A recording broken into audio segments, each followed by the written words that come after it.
Bismillahirrahmanirrahim. Assalamualaikum warahmatullahi wabarakatuh. Perkenalkan, nama saya Lala Gusti Ayu, NIM 20042023. Assalamualaikum warahmatullahi wabarakatuh. Nama saya Putri Regina dengan NIM 20042256. Assalamualaikum warahmatullahi wabarakatuh. Perkenalkan, nama saya Anissa dengan NIM 20042184. Assalamualaikum warahmatullahi wabarakatuh. Perkenalkan, nama saya Hafid Al-Arif dengan NIM 2004-2101. Baiklah, kami dari kelompok 14 mata kuliah Hukum Administrasi Negara akan membacakan hasil diskusi kami. Yang pertama yaitu pendahuluan atau latar belakang. Yang pertama yaitu latar belakang. Hak asasi manusia adalah hak yang paling dasar yang dimiliki oleh setiap individu. Bisa dikatakan juga kalau hak asasi manusia merupakan hak mutlak yang diberikan oleh Tuhan Yang Maha Esa, karena bersifat mutlak. Artinya, hak asasi manusia harus ada dan tidak dapat diganggu-gugat oleh siapapun. Governansi publik adalah suatu konsep yang mempresentasikan kemampuan pemerintah membantu kemampuan warga masyarakatnya secara inklusif, tanpa diskriminasi, dan memenuhi kepuasan individual dan kemakmuran rakyat.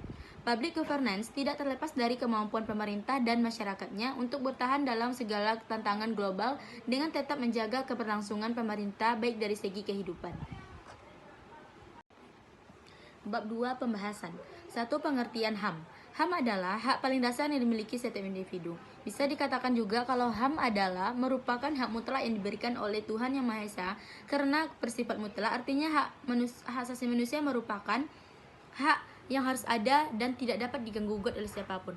Berikut adalah berbagai pengertian hak asasi manusia. Yang pertama, menurut KBBI, pengertian HAM adalah hak yang dilindungi secara internasional yang deklarasi PBB, Declaration of Human Rights, seperti hak untuk hidup, hak kemerdekaan, hak untuk memiliki, hak untuk mengeluarkan pendapat.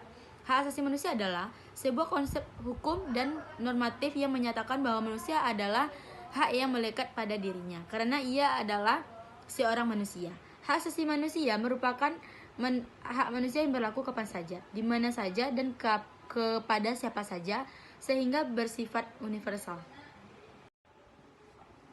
Hak asasi manusia adalah hak dan juga kebebasan fundamental bagi semua orang, tanpa memandang kebangsaan, jenis kelamin, asal kebangsaan, etnis, ras, agama, bahasa, ataupun status lainnya. Dua nilai kunci menjadi dasar konsep HAM. Yang pertama adalah martabat manusia, dan yang kedua adalah persamaan. HAM sebenarnya adalah definisi percobaan dari standar dasar yang diperlukan untuk kehidupan yang bermartabat. Universalitas mereka berasal dari keyakinan bahwa orang harus diperlakukan sama. Kedua, nilai kunci ini hampir tidak kontroversial. Itulah sebab hak asasi manusia didukung oleh hampir semua budaya dan agama di dunia. Orang-orang pada umumnya setuju bahwa kekuasaan negara atau sekelompok individu tertentu tidak terbatas atau sewenang-wenang. Tujuan harus menjadi yurisdiksi, yaitu menjunjung tinggi martabat kemanusiaan semua individu dalam suatu negara. HAM menurut ketetapan MPR. Hak asasi manusia adalah hak dasar yang melekat pada diri manusia yang sifatnya kodrat dan universal sebagai karunia Tuhan Yang Maha Esa, dan berfungsi untuk menjamin kelangsungan hidup, kemerdekaan, perkembangan manusia dan masyarakat yang tidak boleh diabaikan, dirampas ataupun diganggu oleh siapapun. Yang kedua, HAM menurut pasal 1 Undang-Undang Nomor 39 Tahun 1999, seperangkat hak yang melekat pada hakikat keberadaan manusia sebagai makhluk hidup Tuhan Yang Maha Esa dan merupakan anugerahnya yang wajib dihormati, dijunjung tinggi dan dilindungi oleh setiap negara, hukum, pemerintah, dan setiap orang yang demi kehormatan serta perlindungan harkat dan martabat manusia. Di Indonesia sendiri terdapat sebuah lembaga khusus yang diperuntukkan untuk mengurus hal-hal yang berkaitan dengan HAM beserta pelanggaran-pelanggarannya. Lembaga tersebut adalah Komnas HAM.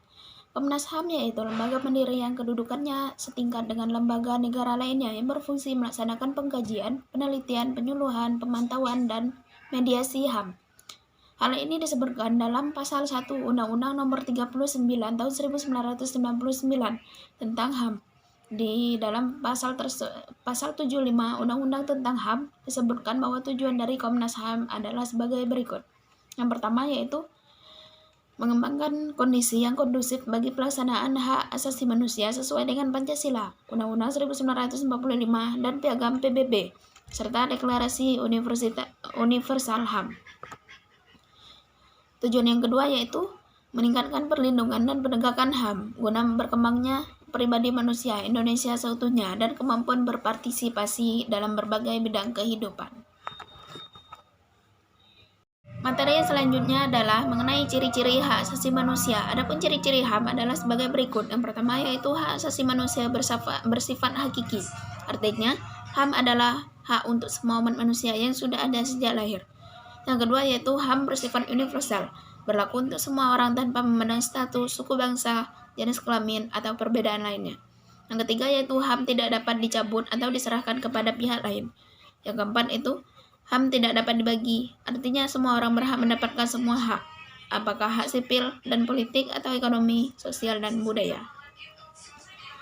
Kemudian yaitu bagian C, macam-macam dan contoh HAM.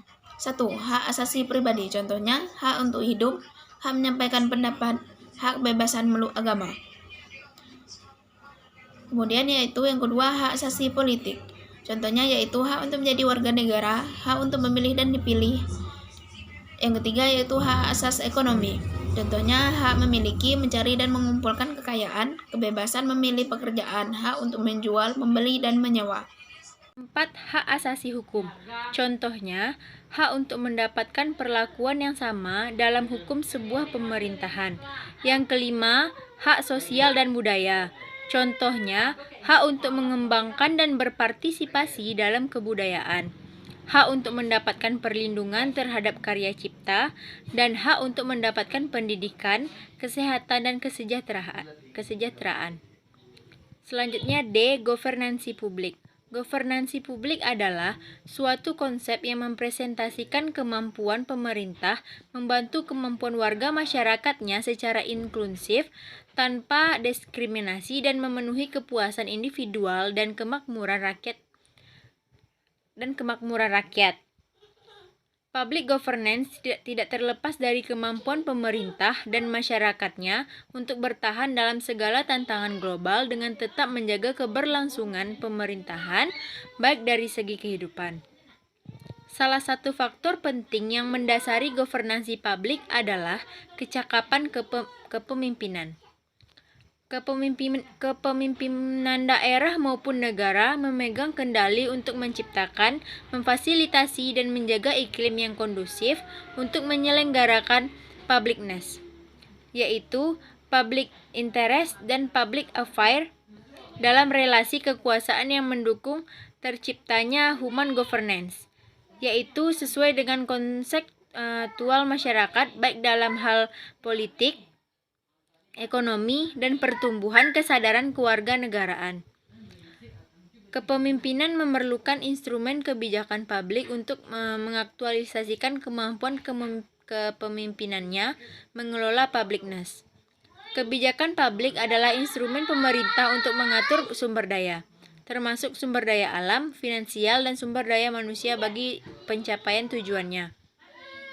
Selanjutnya, pemimpin adalah seorang pribadi yang memiliki kecakapan dan kelebihan, khususnya kecakapan dan kelebihan dalam suatu bidang, sehingga dia mampu untuk mempengaruhi orang lain untuk bersama-sama melakukan aktivitas tertentu demi pencapaian satu atau beberapa tujuan.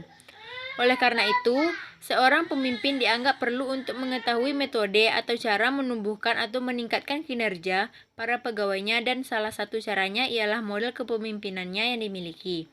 Model kepemimpinan merupakan dasar dalam mengklasifikasikan tipe kepemimpinan. Model kepemimpinan memiliki 3 pola dasar, yaitu yang mementingkan pelaksanaan tugas, yang mementingkan hubungan kerjasama, dan yang mementingkan hasil dari hasil yang dapat dicapai. Namun dalam kepemimpinannya itu seringkali pejabat publik malah menyalahgunakan jabatannya, sehingga terjadi penyimpangan jabatan.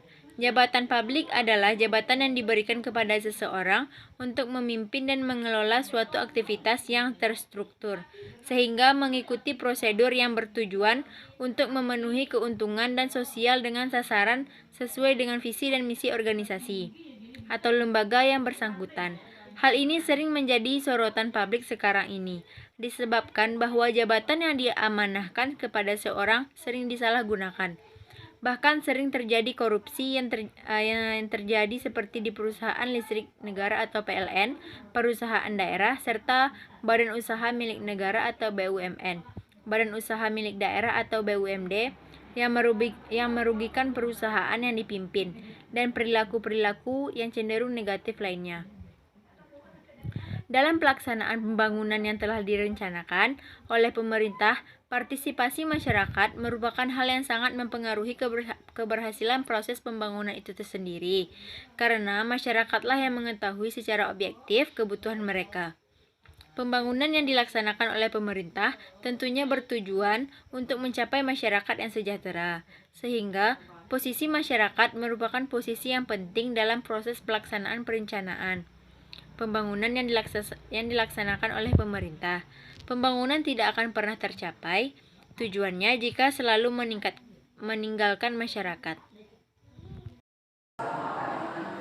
Rendahnya kualitas pelayanan publik merupakan salah satu sorotan yang diarahkan kepada birokrasi pemerintah dalam memberikan pelayanan kepada masyarakat. Dalam bidang publik, upaya-upaya telah dilakukan dengan menetapkan standar pelayanan publik untuk mewujudkan pelayanan yang cepat, tepat, murah, dan transparan. Namun, upaya tersebut belum banyak dinikmati masyarakat. Hal tersebut terkait dengan pelaksanaan sistem dan prosedur pelayanan yang kurang efektif, berbelit-belit, lamban, tidak merespon kepentingan pelanggan, dan lain-lain. Adalah sederetan atribut negatif yang ditimpakan kepada birokrasi. Bahkan, untuk meningkatkan pengawasan terhadap pelayanan publik, pemerintah telah menetapkan terbentuknya Komisi Pelayanan Publik atau KPP yang independen dan berada di tingkat pusat dan daerah. Akan tetapi kenyataannya komisi ini tidak digunakan masyarakat dan malah terpuruk dengan masalahnya sendiri, terutama pada komisionernya yang sibuk mengurusi tidak turunnya gaji mereka. Pelayanan publik seringkali menjadi ukuran paling mudah dipahami sejauh mana kinerja pemerintah dalam melaksanakan fungsi-fungsinya. Pelayanan publik adalah salah satu fungsi pemerintah selain regulasi, proteksi, dan distribusi. Pelayanan publik merupakan proses sekaligus output yang menunjukkan bagaimana fungsi pemerintah dijalankan. Ketidakpuasan terhadap kinerja kerja publik dapat dilihat dari keengganan masyarakat berhubungan dengan birokrasi pemerintah, atau dengan kata lain adanya kesan keinginan sejauh mungkin untuk menghindari dan bersentuhan dengan birokrasi pemerintah, apalagi dalam menghadapi urusan.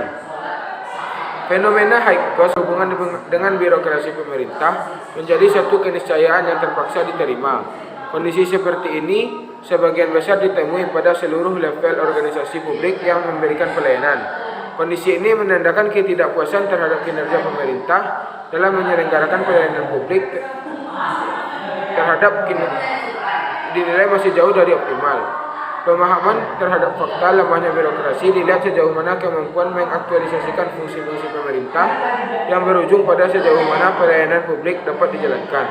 Artinya, sejauh mana pemerintah mampu berperilaku transparan, akuntabel, dan demokratis akan berdampak pada sejauh mana pelayanan publik yang akan dan sudah dilakukan. Bab 3. Penutup. Kesimpulan. Hak asasi manusia adalah hak paling mendasar yang dimiliki setiap individu. Bisa dikatakan juga kalau hak asasi manusia merupakan hak mutlak yang diberikan oleh Tuhan Yang Maha Esa. Karena bersifat mutlak artinya hak asasi manusia harus ada dan tidak dapat diganggu-gugat oleh siapapun. Ciri-ciri hak asasi manusia ada beberapa. Yang pertama, hak asasi manusia yang bersifat hakiki. Artinya, hak asasi manusia adalah hak untuk semua umat manusia yang sudah ada sejak lahir. Hak asasi manusia bersifat universal, berlaku untuk semua orang tanpa memandang status, suku bangsa, jenis kelamin, atau perbedaan lainnya. Hak asasi manusia tidak dapat dicabut atau diserahkan kepada pihak-pihak lain. Hak asasi manusia tidak dapat dibagi, artinya semua orang berhak mendapatkan semua hak, apakah hak sipil dan politik atau hak ekonomi, serta hak sosial dan budaya. Sekian penjelasan dari saya.